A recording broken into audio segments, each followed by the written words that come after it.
1921 y 1929 la imagen que difundían los Estados Unidos era la de un país con el mejor estatus social posible, pese a la ley seca y el incremento del crimen organizado.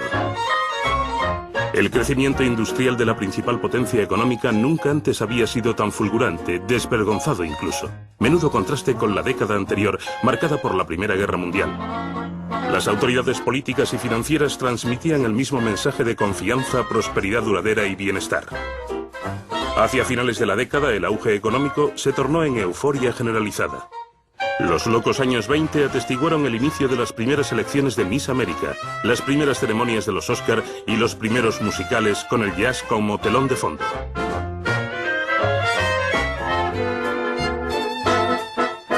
En 1919 había 6 millones de automóviles en Estados Unidos. 10 años después había 27, a saber, 1 para cada 5 estadounidenses.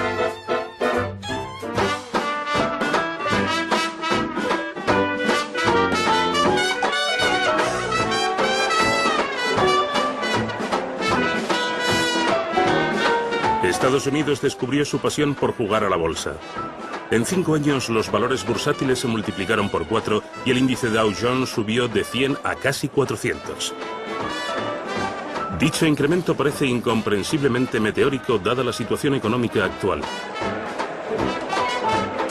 Encandilados y fascinados por la promesa de dinero fácil en la bolsa de Nueva York o Wall Street, como se la conoce, los estadounidenses se vaciaron los bolsillos. Así, en 1929 se invirtieron en bolsa 2.000 millones de dólares. La gente, sobre todo los estadounidenses, siempre han tratado de enriquecerse rápido, con la salvedad de que en los años 20 parecían existir más medios que nunca para lograrlo, e invertir en bolsa era uno de ellos. Suponía una nueva forma de riqueza, pues comprabas una acción, digamos a $20, sin saber siquiera qué era la bolsa, y al día siguiente había subido a 23 y al otro a 27 sin mover un solo dedo. Caray, esto está chupado. A este paso, ganaré un montón de dinero sin pegar un palo al agua. John Raskob escribió: si una persona ahorrara $15 al mes y los invirtiera en acciones ordinarias, al cabo de 1 o 2 años, dado el rápido crecimiento de los valores bursátiles, tendría $80.000. La prensa financiera lo catalogó de visionario. Fue como la fiebre del oro de Wall Street. Millones de personas quisieron beneficiarse de la buena racha, quisieron comprar acciones y por todo el país había oficinas con cintas perforadas que mostraban los resultados de Wall Street. Se establecen agencias de corredores en los pueblitos, las aldeas y las pequeñas urbes de Estados Unidos, conectadas mediante teletipo a la sede central de Wall Street, que animan a la gente de la calle a participar.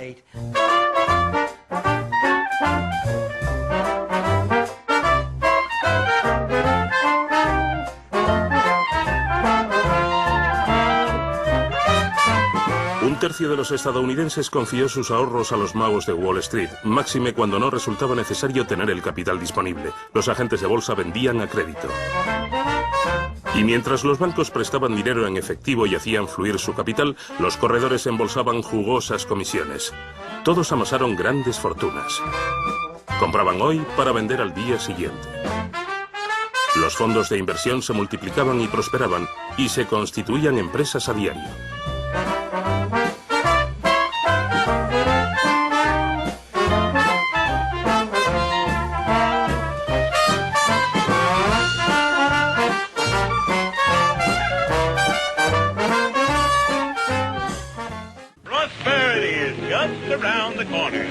El nuevo presidente de Estados Unidos, Herbert Hoover, basó toda su campaña en un único eslogan: la prosperidad está a la vuelta de la esquina. Incluso lo transformaron en una canción. Él, al igual que los mejores economistas, consideraba que el auge del mercado bursátil quedaba perfectamente justificado por la estabilidad global de los precios, la prosperidad y las perspectivas favorables de la economía norteamericana. Has again confirmed the determination of the American people, and opportunity must be given for the expression of popular will, and we should keep it so. Se podía ganar más dinero corriendo riesgos cada vez mayores, lo que provocó un incremento de los precios de las acciones y una buena disposición de solicitar créditos en exceso, a fin de crear una estructura que, una vez resquebrajada, se desmoronó completamente. Algunos, como el estadístico Roger Babson, advierten de que se está jugando con fuego, pero nadie les hace caso. Roger Babson declaró en septiembre, un mes antes de la bancarrota: antes o después sufriremos una depresión económica que será terrible, incluso colosal. La bolsa caerá por su propio peso y habrá una rebatiña demencial sin precedentes.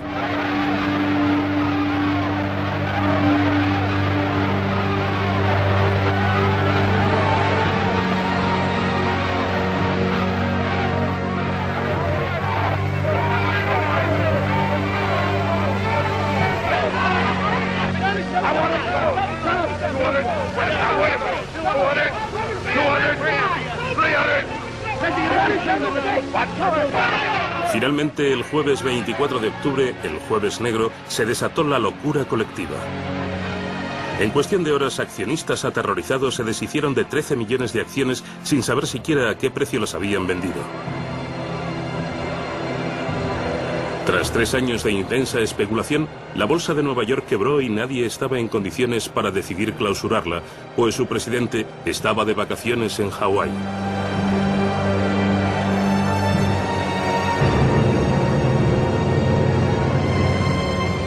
La burbuja especulativa explotó causando pánico financiero.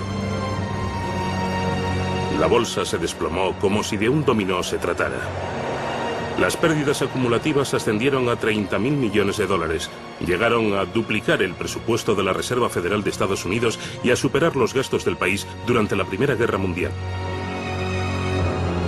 En 6 días, los precios promedio descendieron un 50% y siguieron cayendo. Pero lo inaudito fue que el crack de la bolsa continuó imparable. La quiebra era inevitable. Era cuestión de tiempo. Era inminente.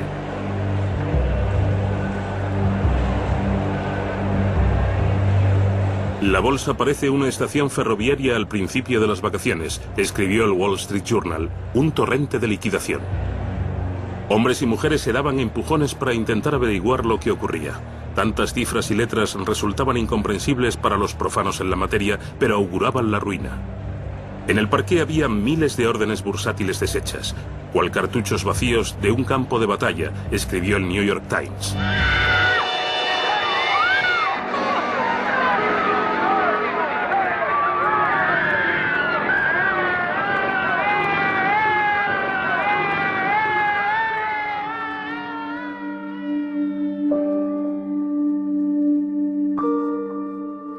Se propagaron rumores disparatados. Se dijo que 11 especuladores se habían suicidado. Supuestamente el director del Ritz requería a sus clientes que pagaran la habitación por adelantado y les preguntaba si deseaban una habitación para pasar la noche o para arrojarse por la ventana. La primera noche, cuando cayeron los precios, los operadores salieron a la calle angustiados y cuando miraron al cielo vieron a un hombre en la azotea de un edificio. La multitud creía que iba a saltar y resultó ser un fontanero que estaba arreglando los canalones. No se lanzó, pero la gente esperaba que sí. Les gustaba ver suicidarse a los especuladores. Se habían forrado, de ahí que quisieran verlos suicidarse. El Jueves Negro, Herbert Hoover rehusó ir a Wall Street, eligiendo cenar con Marie Curie, que estaba visitando la Casa Blanca. Él le recordó que había sido ministro de Comercio antes de ser elegido presidente y que Norteamérica estaba segura de sí misma y gozaría de una prosperidad perpetua. En aquellos momentos, fuera de la desoladora bolsa de valores, empresarios arruinados procuraban vender sus coches lujosos por precios irrisorios. John D. Rockefeller va y compra acciones en público para mostrar que confía en que la economía y el mercado están saneados. John Rockefeller, el hombre más rico del mundo, vio desvanecerse el 80% de su fortuna. In the 93 years of my life, depressions have come and gone. Prosperity has always returned and will again.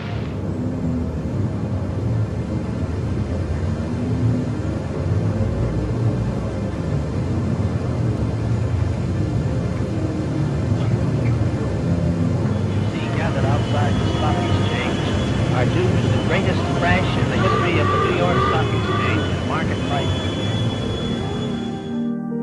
De hecho, Wall Street ya había iniciado su largo e interminable descenso hacia el infierno. y toda la actividad económica norteamericana siguió esta pendiente bajista hasta llegar a las profundidades del abismo. Se agrava considerablemente tras 1929. Cada vez quiebran más bancos.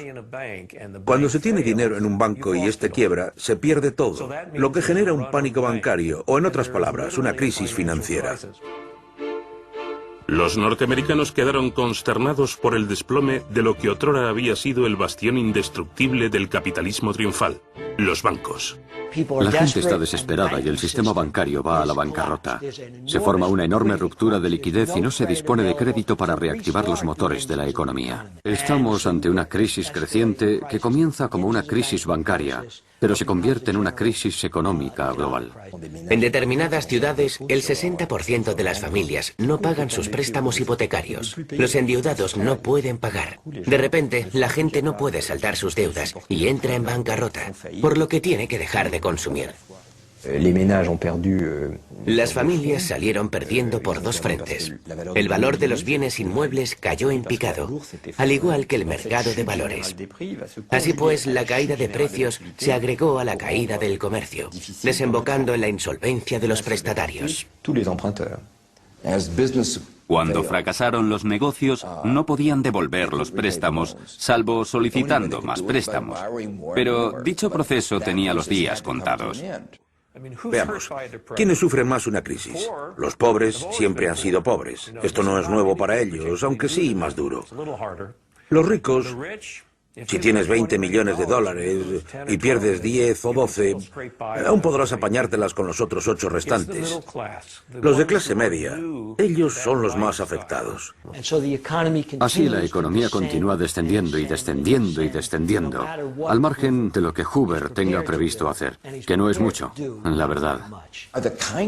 El tipo de políticas que Hoover propugnó agravaron sustancialmente la Gran Depresión. Se negó a procurar al país el acicate que necesitaba. En realidad no supo comprender la gravedad de los problemas ni aplicar las políticas idóneas para solventarlos.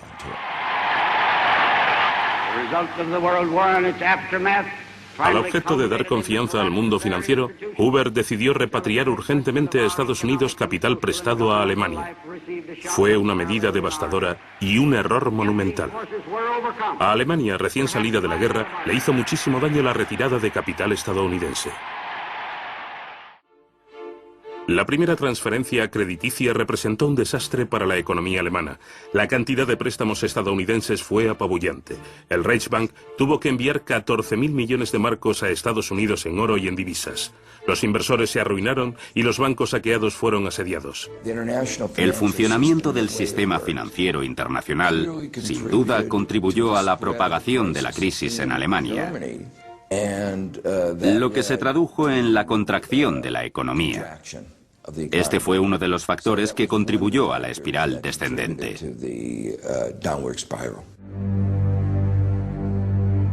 En Alemania, la producción industrial quebró. Las bancarrotas aumentaron y el número de parados alcanzó los 6 millones, lo que ocasionó desilusión y rabia en todo el mundo. Se convocaron huelgas de hambre en varias ciudades y resurgieron los comedores de beneficencia.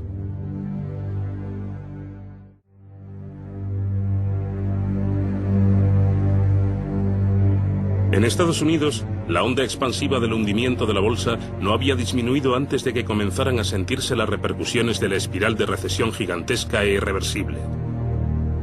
La producción industrial norteamericana se redujo hasta la mitad y miles de familias tuvieron que aprovisionarse en los comedores instalados en la calle.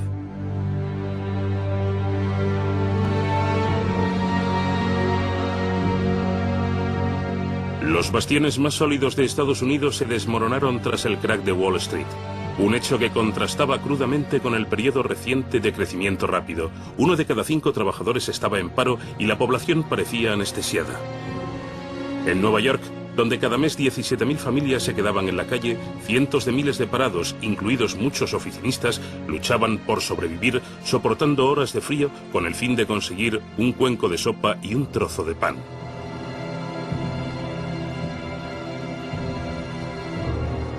El gobierno no dispone de programas de seguridad, de red de seguridad ni de programas de asistencia social.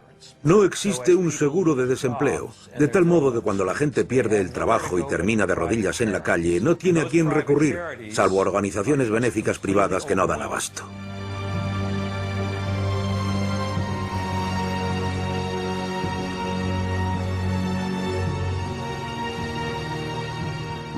Mis primeros recuerdos de la depresión son cuando vi a mi madre hacer cola para conseguir comida. Avergonzada de ser pobre, de tener que pedir algo a alguien. Lo recuerdo como si fuera ayer, pues me dolió mucho verla en la cola, aguardando a su ración diaria. Conforme empeoró la depresión, nos mudamos de unos vecindarios malos a otros peores. Y ni que decir tiene que recuerdo a mi familia. Mi padre era camarero. Cuando nos invadió la depresión, hubo menos trabajo. Y por eso mi padre tuvo que hacer muchas otras cosas. Y esas vivencias forman parte de la escalofriante tragedia de la depresión, que literalmente está grabada en el rostro de la gente. Los hombres se levantan y se van en busca de trabajo aún sabiendo que no encontrarán nada. Total, que se pasan medio día sentados en el banco del parque sintiéndose inútiles. Creo que no había sitio alguno donde no se notaran los síntomas de la depresión. Por doquier se veían tiendas cerradas a cal y canto, fábricas que no funcionaban, gente tirada en la calle.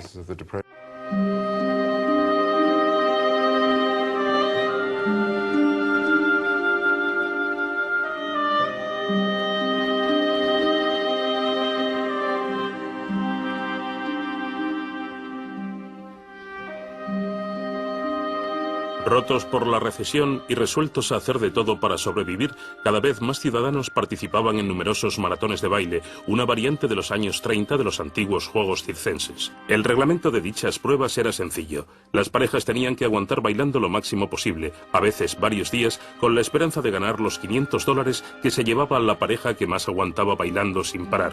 Era un espectáculo reconfortante para un público que iba a verlo con el ánimo de olvidarse de su propia miseria. Los organizadores habían pensado en todo: médicos, camas y alimento. Cuando menos, los perdedores podían comer algo.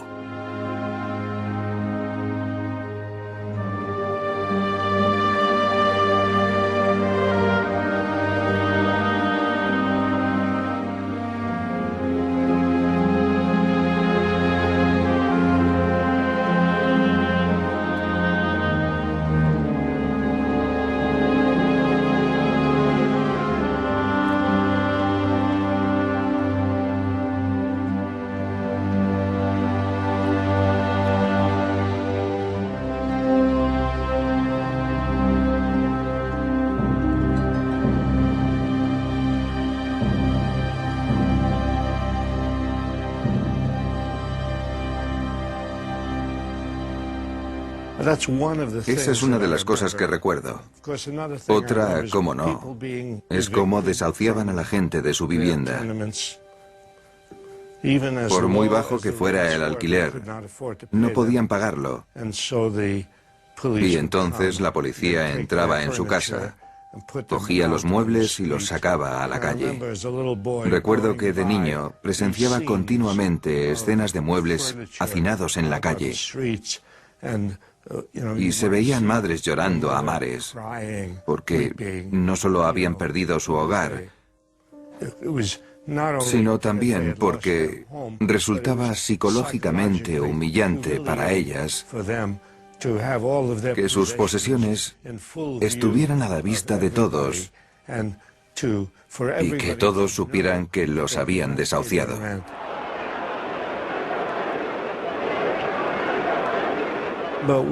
En un par de ocasiones fui testigo de actos de rebelión con personas que metían los muebles en casa y que se atrevían a desafiar a la policía. Por todo Estados Unidos hay ciudades campamento de indigentes denominadas Hoover ciudades, en desdén socarrón por el daño que Hoover había infligido al país. En Central Park de Nueva York hubo un sinfín de Hoover ciudades que durante muchos años fueron la vergüenza de nuestra sociedad. Once I lived the life of a millionaire. spending my money, Lord, I didn't care.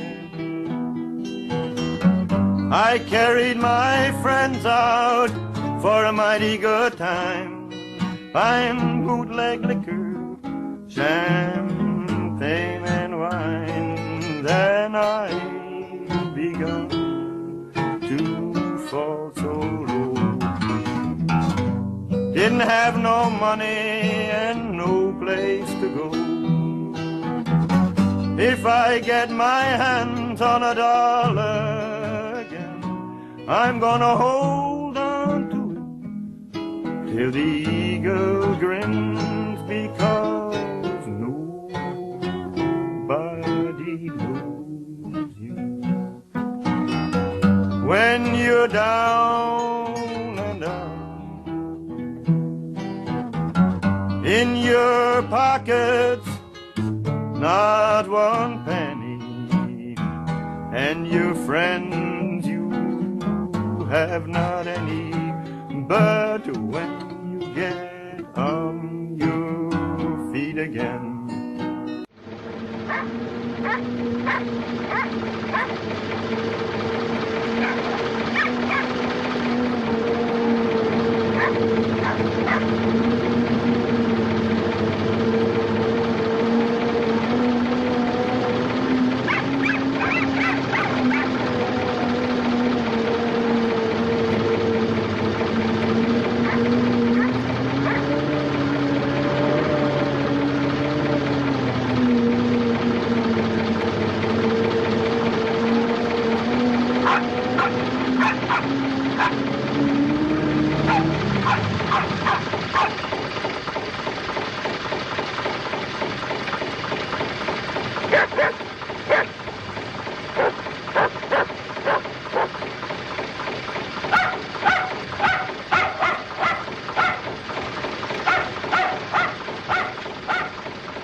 En menos de un año, la crisis financiera alcanzó otro nivel y se extendió por todo el país.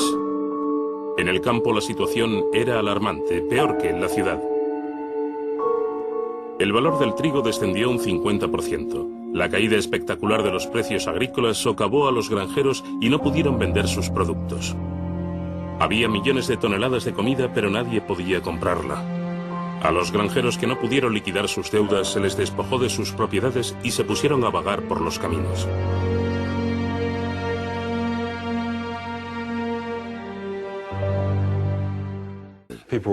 Los agricultores buscaban nuevos puestos de trabajo, por lo que parecían nómadas, y también emigrantes de los estados agrícolas, que resultaron particularmente damnificados. Los granjeros de la zona central se ven obligados a detener las subastas organizadas por los granjeros desahuciados. Cuando el juez se dispone a subastar la granja, los granjeros vecinos se congregan y pujan por la granja. No permiten que nadie más puje y después devuelven la granja al granjero desahuciado.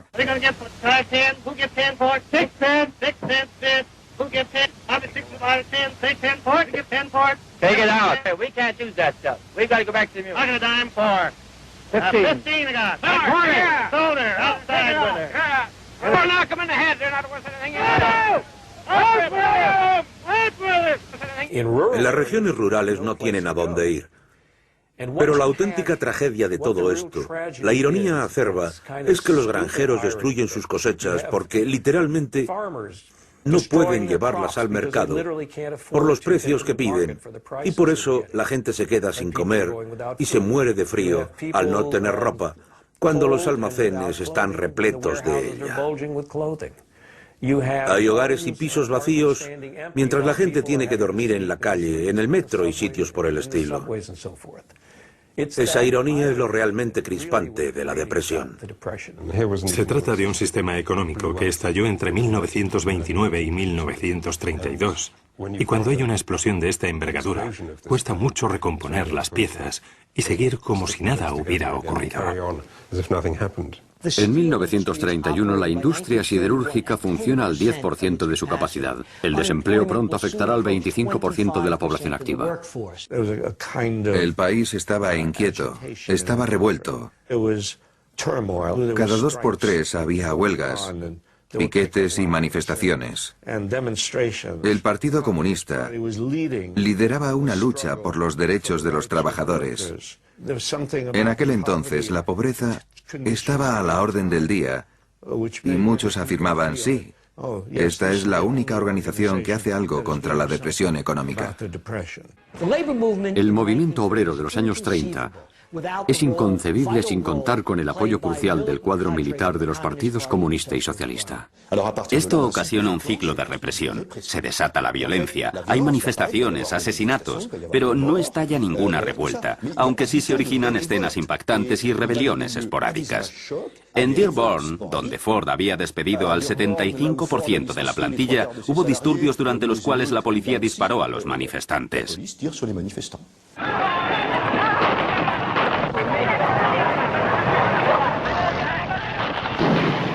En las fábricas de Ford, cuyo número de trabajadores pasó de 130.000 a 37.000, quienes fueron lo bastante afortunados de conservar su puesto, vieron cómo su salario mensual disminuía de 50 a 16 dólares, y cuando convocaron una huelga, la policía abrió fuego matando a 5 empleados e hiriendo a decenas de ellos. Herbert Hoover toma medidas muy ofensivas, y tal vez la que se lleve la palma sea cuando envía tropas para que disuelvan el denominado Bonus Army atrincherado en Washington y compuesto por veteranos de la Primera Guerra Mundial, que exigen un adelanto de las primas que les habían prometido a su regreso de la Guerra Europea en 1918. Presentaron una demanda al Congreso, pero este la desestimó. Prácticamente acamparon en el National Mall, que se había convertido en la Hoover ciudad del cuerpo expedicionario de bonificados. Algunos de los desplazados allí volvieron a casa, pero otros que no tenían motivos para irse se quedaron en la ciudad. Además, no representaban ninguna amenaza para nadie. Hubo 2 soldados que llevaron a Hoover por mal camino, el comandante Dwight D. Eisenhower, futuro presidente de Estados Unidos, y sobre todo el general Douglas MacArthur. Douglas MacArthur, que quede claro, era la típica persona a quien cuando se le metía una idea en la cabeza, jamás la consideraba equivocada. Y resulta que se le metió en la cabeza que esta gente constituía una grave amenaza para la República, que podrían destruir el Congreso o cometer alguna barbaridad. Y el caso es que solo eran familias, no un ejército, y ni siquiera iban armadas. Con todo, él empezó a condicionar a Hoover, y al final le persuadió de que eran una amenaza para todos. Y Hoover encomendó a su milicia que los mataran. Fue desastroso. Bajo las órdenes de MacArthur, 4 pelotones de caballería, una columna de infantería equipada con bayonetas y máscaras antigas y 6 tanques atacaron y prendieron fuego a las chozas de la Hoover ciudad.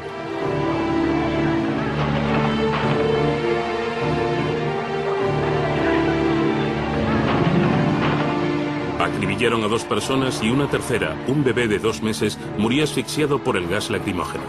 Hubo otro niño con mayor fortuna que cuando trataba de volver a la choza para coger su osito de peluche, un soldado lo detuvo clavándole la bayoneta en las piernas.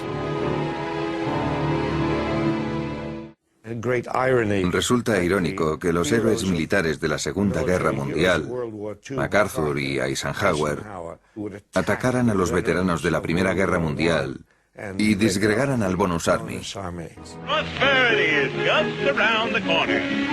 What we'd like to know is which corner.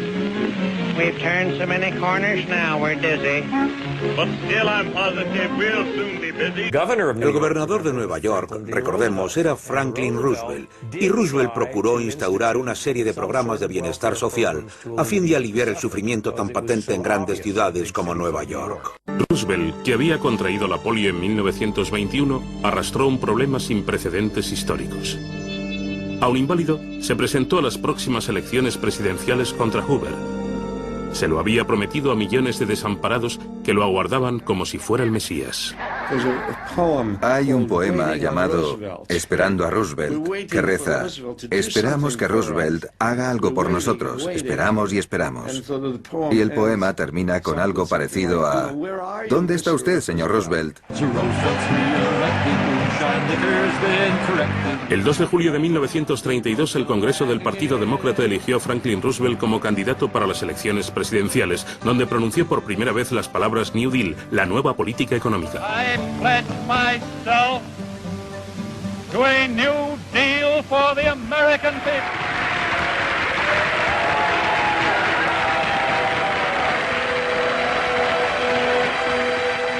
En este contexto tan dramático, las elecciones de noviembre de 1932 comportaron una trascendencia simbólica. Roosevelt prometió frenar los efectos devastadores de la crisis de 1929 con medidas tales como la reforma del sistema bancario, la garantía de una divisa próspera y de auxilio económico y social. Pero lo que convenció a los votantes fue, muy a su pesar, su promesa un tanto precipitada de revocar la enmienda que prohibía el consumo de alcohol, es decir, el fin de la ley seca. Franklin D. Roosevelt ganó con 23 millones de votos frente a los 16 millones que solo obtuvo Hoover. Dicha victoria aplastante llevó a los demócratas al poder durante los subsiguientes 20 años. Franklin D. Roosevelt, President of the United States.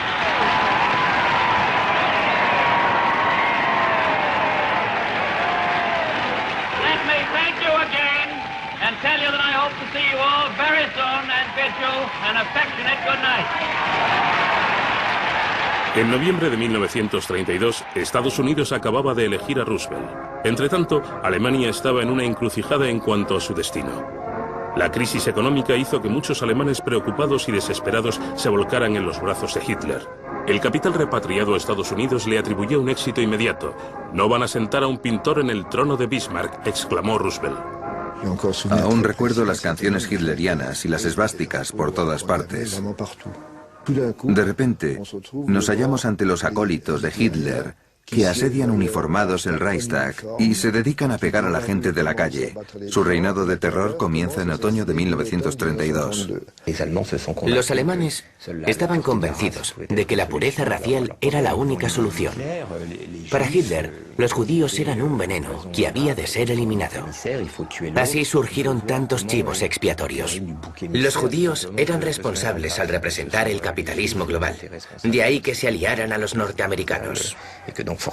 Hitler obtuvo menos del 2% de los votos en 1929, por lo que se requirió una inusitada concomitancia de acontecimientos para que pasara del 2% en 1929 al 33% en 1933. Se dice que los desempleados le votaron, pero no es cierto, ya que más bien fueron las clases medias, arruinadas y desorientadas, las que votaron a Hitler. Creo que, sin lugar a dudas, la crisis económica, la crisis global económica de aquel periodo es la principal responsable del auge de Hitler. Se producen movimientos similares incluso en un país tan apacible, en lo político, como Estados Unidos. Se advierte un crecimiento de los movimientos fascistas contra los judíos y los financieros semitas de Wall Street, que son los principales instigadores de la depresión, los Shylocks, que están saqueando la economía estadounidense. La crisis acentuó el incremento del populismo y el extremismo. Tuvo lugar un recrudecimiento del antisemitismo, la xenofobia y el racismo. El Ku Klux Klan contaba con 4 millones de afiliados, principalmente en el sur. Sus estatutos manifestaban: «Nuestro deber consiste en mantener para siempre la supremacía de la raza blanca». Proclamaron su odio por los extranjeros, los judíos y en particular los negros, a quienes perseguían de noche para lincharlos. La gente se olvida de lo peligroso que resultó aquel periodo para la política de Estados Unidos y del mundo entero. La democracia norteamericana se vio amenazada por las rigurosas circunstancias económicas. Los años 30 están repletos de indicios de levantamientos sociales de la derecha que podrían catalogarse como fascistas o nazistas.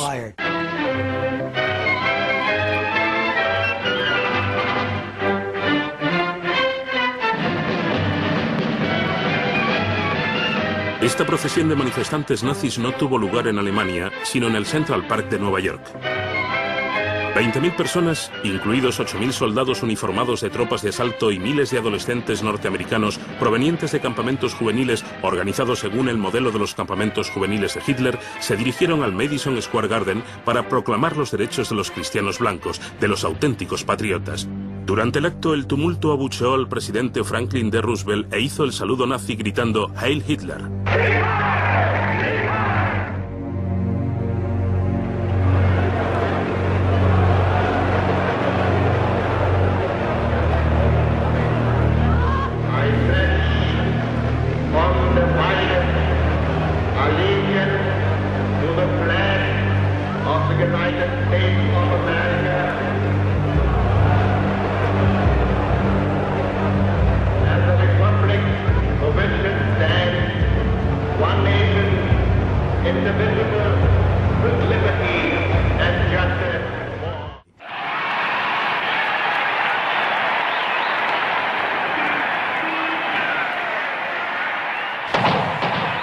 El 15 de febrero de 1933, 2 semanas después de que Hitler subiera al poder, Roosevelt se libró por los pelos de un atentado mientras pronunciaba un discurso en Miami. Pero el alcalde de Chicago recibió 2 tiros en su lugar y murió agradeciendo a Dios haber perdonado la vida a Roosevelt.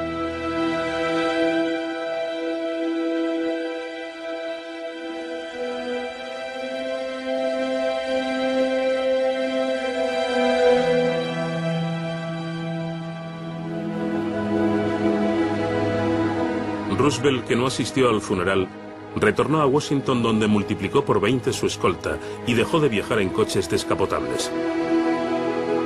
Sabía que tenía muchos enemigos y que el orbe empresarial, el Tribunal Supremo y el Congreso lo consideraban un rojo.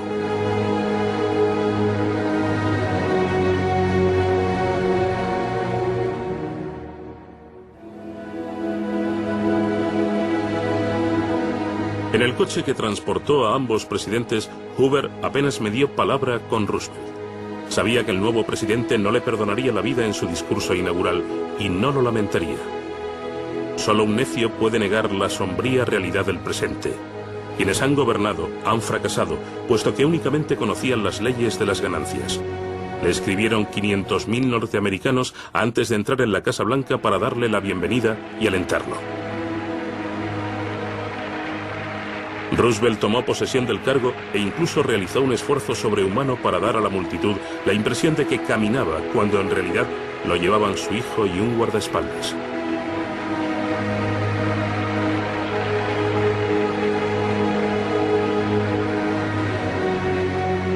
So first of all, let me assert my firm belief that the only thing we have to fear is fear itself.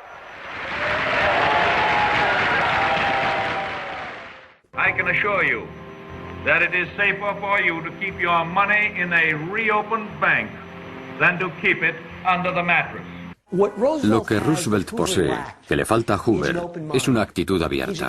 Él experimenta, desea oír voces disidentes, incluso voces con las que no esté conforme. Además, reconoce que la crisis es grave y hay que probar algo. Y si ese algo no funciona, hay que seguir intentándolo y no quedarse de brazos cruzados. Roosevelt creó los cimientos para un nuevo mundo, pero al mismo tiempo no tenía un proyecto concertado. Era cosa de ir tanteando el terreno. La gente no tenía nada que la sustentara durante aquellos tiempos misérrimos, ni siquiera los medios para conseguirlo. Franklin Roosevelt admitió que dicha crisis de consumo mínimo era mortífera, potencialmente fatídica. Para superar la recesión, se contrató a los desempleados para que cavaran hoyos, que posteriormente rellenarían. Daba igual que fuera útil. Lo que importaba era restaurar su capacidad de empezar a consumir para evitar que cayeran rodando por la pendiente de la recesión. Roosevelt sacó partido a cierta mitología de Estados Unidos. A la gente sana le dieron palas para construir caminos. El talento de Roosevelt residió en idear eslóganes y en iniciativas políticas. El hombre medio se convirtió en el núcleo de su coalición, a diferencia de la de Hoover, que representó al mundo empresarial. Después de los bancos, Roosevelt decidió limpiar Wall Street, como había prometido al anunciar su New Deal. ¿Qué duda cabe de que hubo un New Deal, una nueva política tangible? Existían nuevas normativas para detener los chanchullos financieros que habían causado la crisis. Para gestionar la Comisión Nacional del Mercado de Valores, Roosevelt eligió a Joseph Kennedy, padre del futuro presidente de Estados Unidos. Roosevelt quiso nombrarlo secretario del Tesoro, el ministro de Hacienda, pero el Congreso se negó taxativamente porque Kennedy había sido acusado por una comisión del Senado de especulación y desfalco bursátil, pero sobre todo por su papel en el crack de la bolsa de 1929.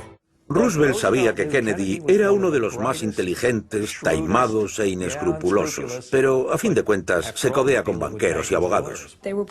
Están poniendo al zorro al cuidado del gallinero, declaraban sus detractores.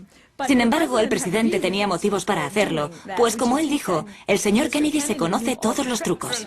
La ingenuidad y la falta de tacto de Roosevelt en ocasiones fueron sorprendentes. Ante un grupo de jóvenes obreros que se habían alistado para poder alimentarse, declaró: I wish that I could take a couple of months off from the White House and come down here and live with them, because I know I'd get full of health the way they have. The only difference is that they've put on an average of about 12 pounds apiece since they got here, and I'm trying to take off 12 pounds. A Roosevelt se le daba bien calmar a la gente, convencer a la gente de que el gobierno se preocupaba por ellos y podía mitigar su sufrimiento.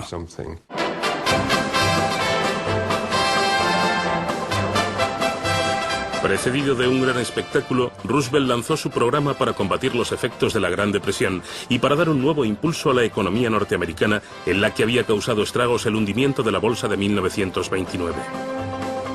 Se invirtieron $5.000 millones para erradicar el desempleo. Más de 3 millones de norteamericanos tenían trabajo, incrementándose a 8 millones 2 años después. Roosevelt aprobó 15 leyes capitales. Estableció un sistema de bienestar social, pensiones y subsidios de desempleo. Ilegalizó la explotación laboral infantil y la discriminación contra los negros y las mujeres e introdujo un salario mínimo. Lo que caracteriza al New Deal de mediados de los años 30 es toda una serie de programas de obras públicas. Nadie había hecho antes algo semejante. Creo que la gente se imaginaba que los proyectos de obras públicas eran una gran ayuda y una parte relevante del New Deal, relevante desde el punto de vista psicológico. El New Deal cambió Estados Unidos. Construimos innumerables carreteras, puentes, presas, escuelas. Las carreteras y puentes de Nueva York, donde nos encontramos ahora, se construyeron con dinero de la nueva política de Roosevelt, que cambió Norteamérica de arriba a abajo. Eso no habría ocurrido y allanó el terreno para la expansión económica posterior a la Segunda Guerra Mundial. El dinero del gobierno se había empleado para construir autopistas, escuelas, hospitales y para investigar. Pasamos a un estado de bienestar que no conocíamos hasta entonces y procuran abordar simultáneamente la industria, la construcción, el bienestar, la situación social, la seguridad social, todo al mismo tiempo. Uno de los motivos de que haya tanta disparidad entre ingresos y riqueza en los años 20 es porque los sindicatos son muy endebles, no pueden defenderse contra el esfuerzo colectivo por mantener bajos los salarios. Declararse en huelga sigue siendo ilegal en Estados Unidos, de manera que entonces un sindicato laboral no existía a efectos legales. Pero todo eso cambia en los años 30, cuando una serie de alzamientos sociales arrastran el espectro político norteamericano hacia la izquierda, lo que repercute enormemente en el propio Roosevelt. Secundado por la opinión pública, Roosevelt decretó el derecho de que todos los trabajadores norteamericanos tuvieran representación sindical. Fue una auténtica revolución, pero su implantación se topó con la reticencia del mundo empresarial y los mandamases corporativos. En muchas empresas se convocaron huelgas y sentadas en protesta por la negativa de sus dirigentes a reconocer los sindicatos. Pero al final los dirigentes cedieron cuando la industria quedó paralizada.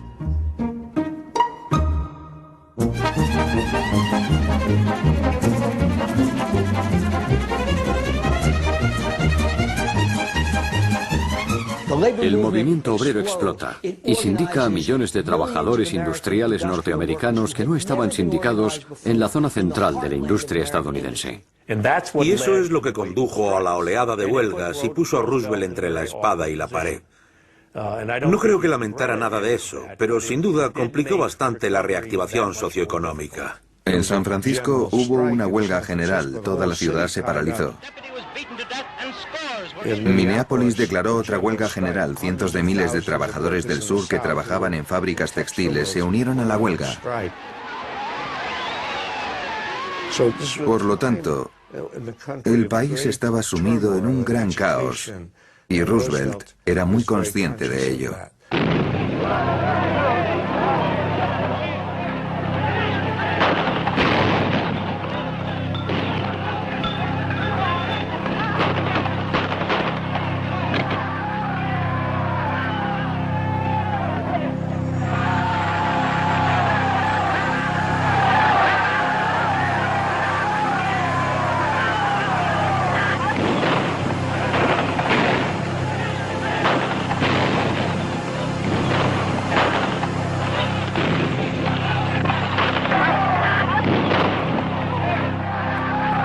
El gobierno del New Deal respaldó a los jefes aun cuando estos habían desacatado las nuevas leyes. Las acerías de Chicago se negaron a aceptar los sindicatos. Enfrentada con la cuasi insurrecta naturaleza de las huelgas, la policía, con ayuda de la milicia de los dirigentes, mató a 10 trabajadores e hirió a casi 100. Roosevelt, que no condenó la masacre, mandó a la Guardia Nacional. A los líderes políticos del país, tanto del Partido Republicano como del Demócrata, les entró pánico al ver la agitación del país, al ver que un tercio de la población activa estaba en paro y al ver que las huelgas y los disturbios no habían cesado. Las corporaciones acaudaladas se opusieron a Roosevelt, ya que les preocupaba si el sistema capitalista sería capaz de sobrevivir. Las comunidades empresarial y financiera se vuelven de lo más hostiles. Denuncian a Roosevelt empleando los calificativos más abyectos posibles: tullido, judío, comunista, homosexual. No hay apelativo que no le regalen. Están furiosos por cómo ha abandonado a la clase que en el fondo lo ha amamantado. Lo consideran un traidor. Y Roosevelt les pregunta, desconcertado hasta cierto punto, pero ¿por qué me odiáis tanto si lo que intento hacer es salvar el capitalismo? A few timid people who fear progress will try to give you new and strange names for what we are doing. Sometimes they will call it fascism, and sometimes communism, and sometimes regimentation, and sometimes socialism. But in so doing, they are trying to make very complex and theoretical something that is really very simple and very practical. El único sector que no mejoró fue el agrícola. Para contribuir a la supervivencia de los agricultores, Roosevelt les mandó reducir su producción con el fin de impulsar los precios agrícolas a cambio de remuneración. Así y todo, esta política fue refutada por varios economistas que consideraban que el gobierno estaba llevando a cabo una destrucción injustificable de la riqueza que era contraria a la moralidad más elemental. La prensa empezó a criticar a Roosevelt por su falta de ideología y por tomar decisiones contradictorias. Roosevelt es un camaleón con cuadros escoceses, escribió el New York Times. Los agricultores estaban enfadados por la caída de los precios agrícolas, así que exigieron programas gubernamentales que les remuneraran por sacrificar su ganado y quemar sus cultivos al objeto de incrementar los precios, bajo el mandato de Roosevelt, lo que es de locos, debido a que la gente estaba muriéndose de hambre. Entonces, ¿por qué destruir productos agrícolas de calidad? Pues porque ellos pensaban que el problema era que había demasiados. Se me ponen los pelos de punta, porque en definitiva estaban suicidándose. En algunas regiones la verdad es que la pobreza y el hambre se acrecentaban a pasos agigantados.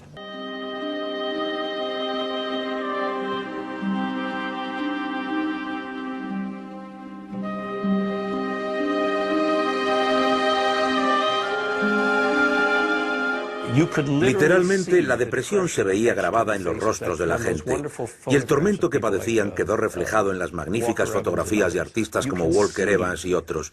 Fue como un cáncer que iba devorando el espíritu del pueblo estadounidense.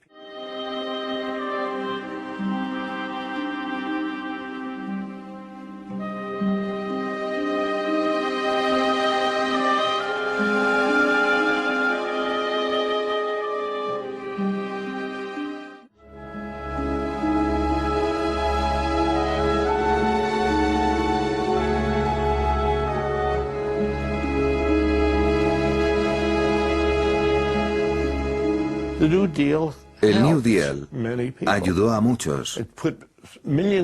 Proporcionó trabajo a 6 millones de personas y a cientos de miles de jóvenes. ¿Era perfecta? No. ¿Hubo algún programa malo? Sí, sin duda. Pero eso jamás se ha cuestionado.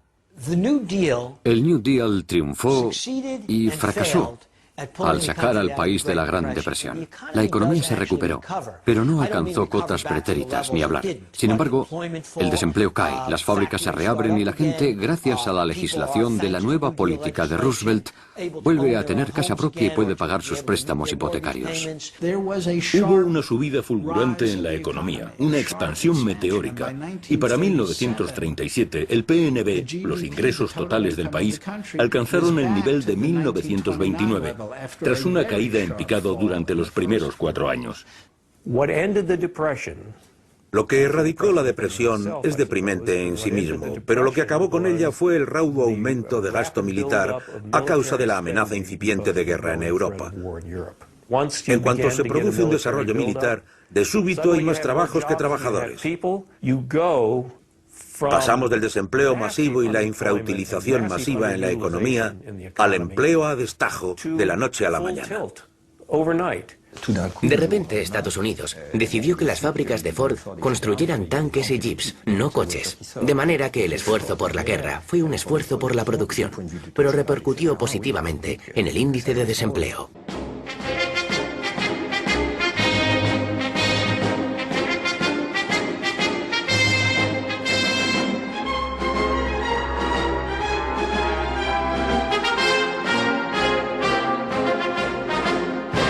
Ninguno de los esfuerzos de Roosevelt logró restaurar la industria norteamericana a su nivel previo al Jueves Negro. Fue la guerra de Europa la que curó la industria norteamericana. La Gran Depresión había llegado a su fin y 7 años de esfuerzos desesperados habían hecho menos para sanar la economía enferma que varios meses de rearme. Algunos han extraído conclusiones erróneas de aquello y han declarado, para salir de un bache económico se requiere gasto militar. Eso son bobadas. Bobadas. We must be the great arsenal of democracy. For us, this is an emergency as serious as war itself. El dinero que el gobierno se gastó en bombas fue necesario para protegernos del fascismo. En marzo de 1938 el ejército alemán ocupó Austria sin disparar un solo tiro. Acababa de comenzar la Segunda Guerra Mundial.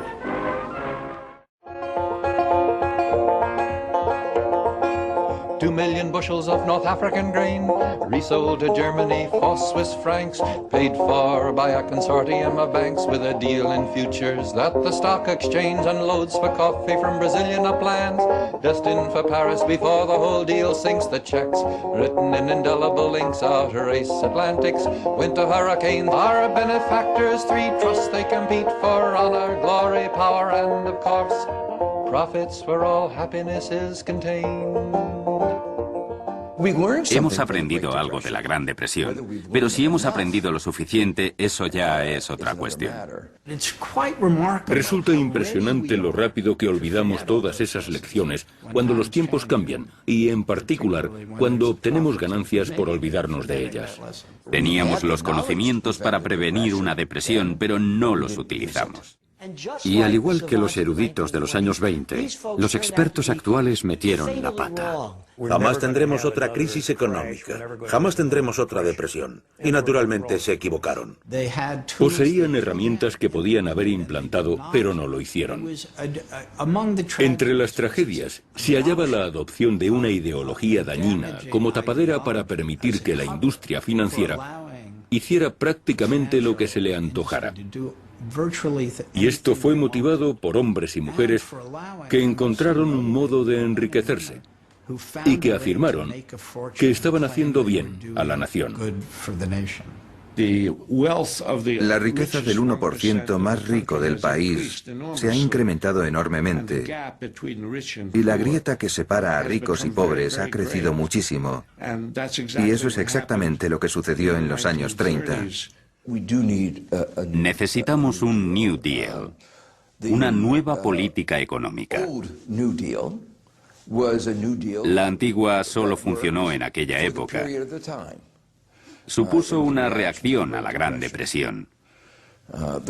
Pero el mundo ha cambiado notablemente en 75 años. Ahora somos mucho más ricos que antes, pero no hemos compartido los frutos de dicha riqueza por igual. El grado de codicia aumentó. Lo aceptamos. Y la codicia se convirtió en una parte fundamental de la reacción exagerada de la economía, de la especulación financiera que ha originado este desastre. Dejamos que los bancos explotaran a los norteamericanos más pobres. Y millones de ellos se están quedando sin hogar y sin ahorros vitalicios. Fueron explotados y hubo préstamos abusivos. Sabíamos lo que estaba pasando. Es un sistema injusto, puesto que los pobres no tienen a nadie que los defienda.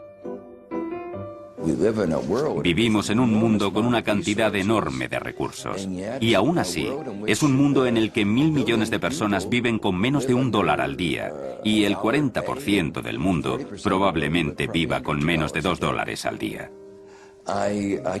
Sigo pensando que podremos reformar, por ejemplo, las instituciones económicas internacionales.